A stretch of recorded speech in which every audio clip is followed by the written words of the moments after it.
So you don't think there's consequences to what people say? Do you think there is? There is consequences, but it's not to the extent how it was from like. I mean, it depends on what you do say, right? If you say like, if you leak certain type of things, Or say like assassinate this person. yeah, This is their address. that's different. Consequence, right? But What do you mean by though? Like, there's no consequences to? I mean, there's less consequences. Like, do you mean like just general things you can I say think now? like, for example, innovation and ideas, like people would. Oh, okay. Yeah, From that in perspective. terms of that perspective, Yeah, like okay, me that thinking makes of sense. Yeah. innovations and ideas and things Yeah. like that, and Yep, sharing yep, like yep. philosophical thoughts. I don't mean like, making completely distorted, arguments. I mean like more of like that type of perspective. Okay, Whereas yeah, that before makes it would sense. not people wouldn't either invest a value or nothing. You'd get no reach of it, and people would just identify you as like a witchcraft or something like that. And Yeah. just think like label you as that, and you'd just basically be killed. That makes sense. Now that you say ideas and the flow of information in terms of Philosophical innovating, thoughts. that makes complete sense. Yes, I was thinking more of like going on Twitter and being exposed as a pedophile. You're thinking about the complete opposite. I mean, what's happening there with that's a whole separate It's a whole conversation. separate conversation. No, I yeah. do agree though. I think you're right, and I think I watched an episode of Gordon Ramsay, where he goes and goes to businesses and helps them out, and they're struggling. And he went to this, I think, he went to this restaurant in Long Island or Rhode Island, I don't know, somewhere in New York, and they had 100 things on the menu. Literally, the food wasn't great. But the best thing was the owner was such an egotistical narcissist maniac in a way, right? And we'll link that episode that I watched in the description if you're keen. But that is a clear, classic example of someone that does just not want to learn, that doesn't want to learn. Like, you've got Gordon Ramsay, who's a Michelin star chef, been in the industry for God knows how long. I actually don't know how long, but been for a while. One of the most renowned chefs in the world, right? She had the audacity to say, "You're a disgrace to the industry," to Gordon Ramsay. Wow. Right? And this is someone that's just trying to help you. And the first 40 minutes of the episode was just her just not accepting help, not accepting growth, not accepting any criticism on what you could do better. And as soon as she embraced a bit of change, it led to a better outcome. I think like that, it just shows you like sometimes you've got to be critical of yourself and understand and be truthful to yourself. If something's not working out, ask yourself why. Ask for feedback from the right people that can guide you, and then transform yourself a bit. Not everything will be perfect, but it goes back to the ego. Apparently she was in the restaurant industry for 30 years. So if you're in the restaurant industry for 30 years, you don't want someone coming in going, "Hey, your food is trash," or "This is trash," or "This is bad," But who is that criticism coming from? One of the best renowned chefs in the world. So I think it's a good example of anti-fragility and why people are so not open to change or open to different perspectives. Oh, yeah, fragility. Yeah. Oh, they're fragile. They're fragile, not anti-fragile. Yeah. Sorry, I'm Yeah. lost focus there. No, that's a pretty good example actually of like ego right there, for example. And I think cost fallacy, because they've invested 30 years. Yeah. They don't like the idea of being told that they were wrong for 30 years. Well, And yeah. like letting that go is pretty hard because you just think of the amount of time that you invested. But then again, like you can, as we said, like it's either you stagnate and you experience, or you go decline because like it's actually negative feedback you're receiving. So you buy into the emotion, or either you experience growth. You have to go through the uncomfortable phase of being wrong. You have to accept the fact that you're wrong for 3 decades. But it's also the fact that your whole identity is the fact that you're a restaurant owner for 30 years. Like if you just let go of that and just say, I've been I've let go of the numbers, let go of all of that, and just go, I am someone that will continuously learn over the next 30 years and become better at each point, is a lot better than saying I've been in the restaurant industry for 30 years and I'm perfect. That's actually a very, very good I would say point, actually. Yeah. Very good point, because Yeah, I like how you mentioned the identity because like she was probably tying, as you said, her identity towards being a restaurant owner for 30 years, and then it makes you ask this like, okay, what is your mission statement? Oh, it's to be able to deliver. I don't know what it is. I'm just saying on behalf what I think it would be, to deliver great food, to give a beautiful experience for customers, such that they walk away happy. So it's like, is what you're doing achieving that? And if it isn't, then there's something that you're not doing right. And so when you think about that, where it's like your mission, what is your mission? And then your values around it, is it support, and what you're doing is your daily activities and what you're doing supporting your values which support your mission? And if it doesn't, that means you're not on the right path. So, and if she ties herself to her mission statement, then I feel like then she would have been able to be in a state of just learning and growing. Because if you're not delivering what your mission is, then you're not living by your values and you're not living by what your purpose is. And it's a lot easier to let go of the identity that you had of, being 30 years wrong, because now you're driven by what your purpose is, which isn't and it could also transform as well. Maybe she might not want to be a restaurant owner. She might want to become like a chef writer or something, like someone who writes books about recipes. So it's like it can transform. That's why I think it doesn't have to be so formal, but I think it's very important you understand what your values and what your top 3 exactly and what your mission is, such that you won't go down this route of being tied by numbers, as you said, because numbers are just going to be something that can lead to cost fallacy, which will put you in like a negative cycle forever for the rest of your life, living a miserable life. And when it comes to the end, you're going to be like, I lived a terrible life and regret everything. It will put you in a state of guilt, shame, and regret. Whereas if you go by your values and your mission, you'll be in a much more higher elevated state, and life will be 10 times just better. And I feel like you're actually experiencing freedom in that state, because you're doing things that are, you're doing things that isn't even constrained. It's not constrained by numbers. It's not constrained by other people. It doesn't require permission from anyone because it's from yourself. And that's what makes it powerful. Beautiful monologue. No, really well said. Really well said. That's the beauty of it. You can't. We spoke about it last time. You can't attach yourself to an identity, because that will derail your entire growth.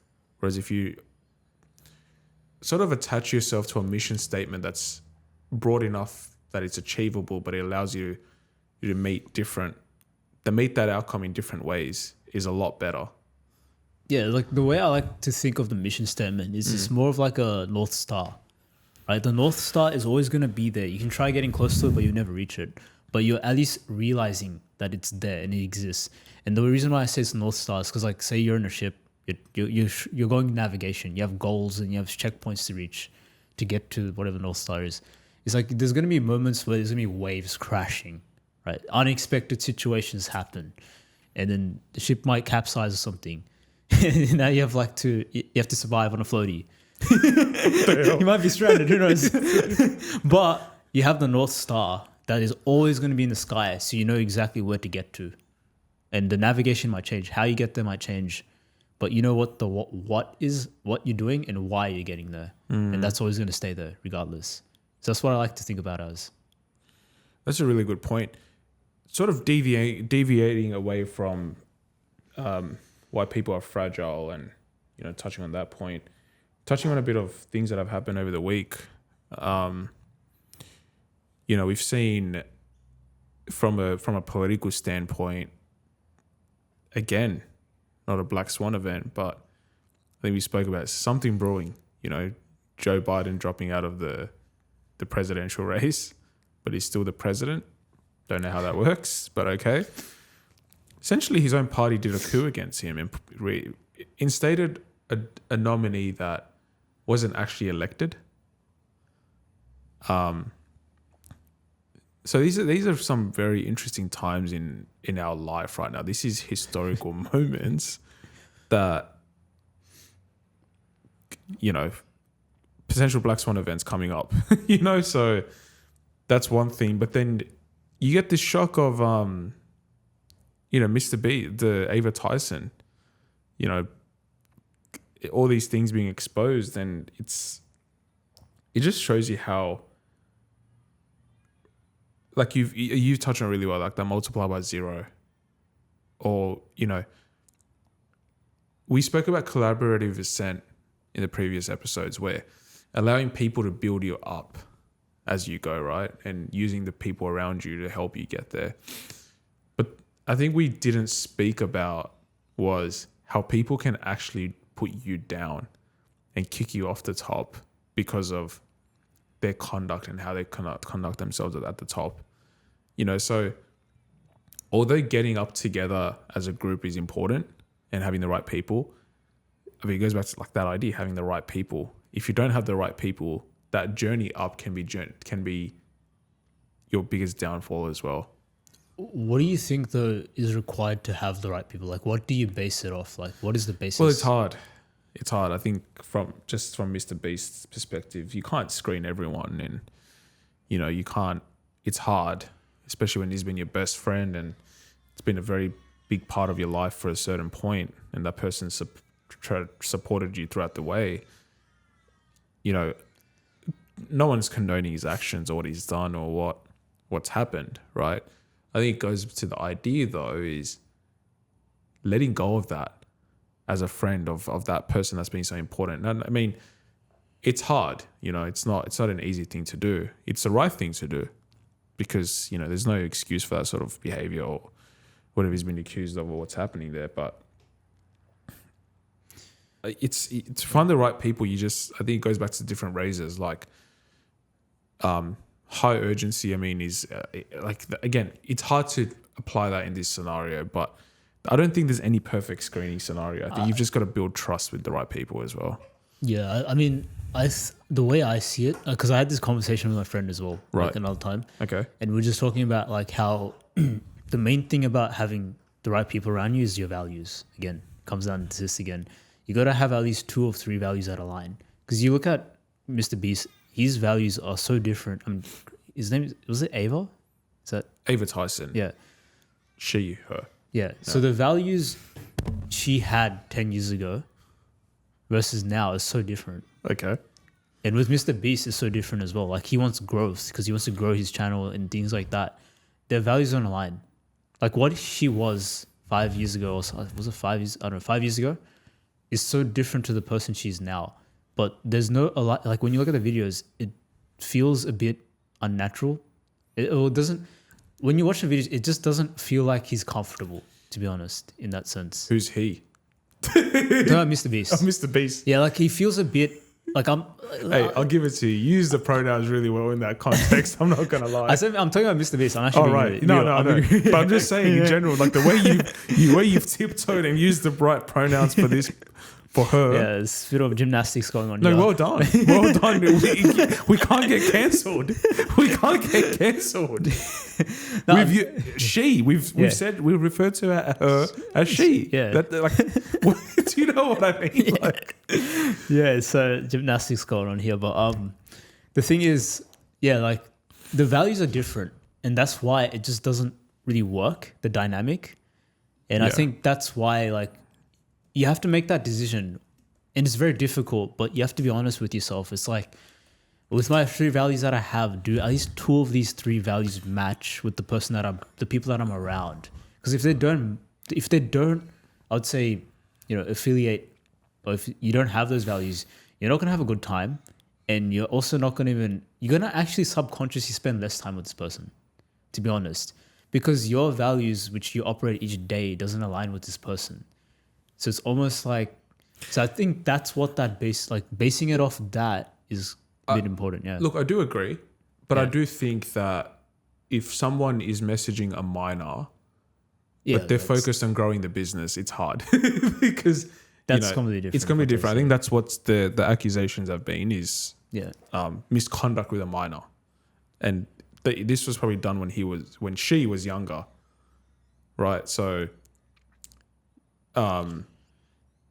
So, you're right. Like maybe at that time her values did align with Jimmy's, Mr. Beast's,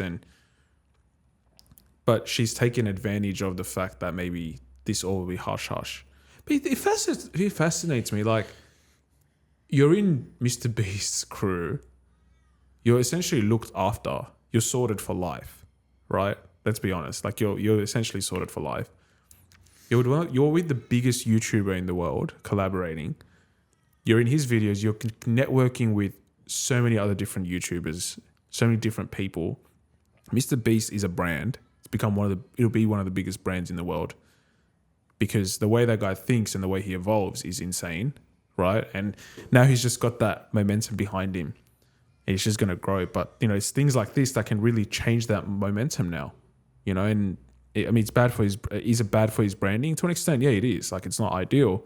If this podcast, someone came out, Minds Unleashed, either one of us get accused of something, it's proven to be true. It's not a good look for either one of us, right? Because it's like, dude, how could you? But it's also, I think being aware of that. But how do these YouTubers with fame and all of this stuff do this? Like, even Dr. Disrespect, like, why? Like, what are you getting out of this? Like, you sort of have everything you want in life, and wild, isn't it? Yeah, it's wild. It's just hard, really hard. You can't really break it down. It's just You can't break it down. You can't break it down. It is. It's unexplained. It's like unexplained phenomena, paranormal activity going on, type of thing. It's like, I don't know why they would do it, and I think maybe it's just who knows, to be honest. Maybe it's just they've been in this comfortable for too long.